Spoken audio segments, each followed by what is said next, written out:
Dulu, sebelum Tangerang Selatan seramai sekarang, daerah Ciater masih terasa gelap dan sepi saat malam turun. Di sanalah mengalir Kali Angke. Tahun 90 jembatan Kali Angke belum selebar sekarang. Hanya cukup untuk dua mobil berpapasan. Penerangan minim.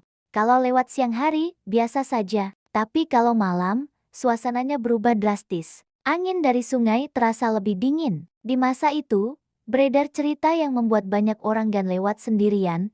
Sosok tanpa kepala sering terlihat di pinggir jembatan. Tidak semua orang melihatnya. Tidak ada bukti pasti, tapi cerita itu hidup. Katanya, sosok itu muncul saat malam terlalu sepi. Hanya terlihat sekilas, seperti bayangan tinggi berdiri diam dekat pagar jembatan. Beberapa warga mengaku pernah melihat sesuatu di ujung jembatan.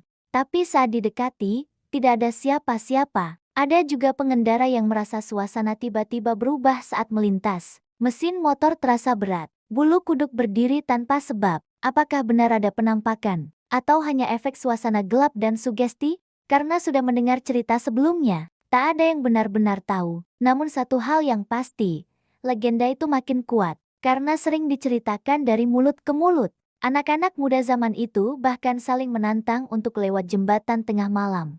Sebagian lewat cepat tanpa menoleh. Sebagian memilih memutar jalan. Waktu berjalan, pembangunan mulai masuk ke Ciater. Jembatan diperlebar dan diperbaiki. Lampu-lampu terang dipasang. Setelah jembatan, kini berdiri banyak tempat makan dan warung yang ramai sampai malam. Suasana yang dulu sunyi kini berubah jadi hidup. Dan sejak itu, cerita tentang hantu tanpa kepala perlahan memudar. Bukan karena dibuktikan tidak ada, tapi karena suasananya sudah berbeda. Karena seringkali, yang membuat sebuah tempat terasa menyeramkan bukanlah makhluknya, melainkan gelapnya, sepinya, dan cerita yang terus diulang. Sekarang, orang melewati jembatan Kali Angke tanpa rasa takut. Lampu terang, mobil lalu lalang, orang nongkrong setelah jembatan. Namun bagi mereka yang tumbuh di akhir 90-an, nama Kali Angke di Ciater tetap menyimpan satu kenangan. Malam yang sunyi, jembatan sempit, dan legenda yang pernah hidup di sana.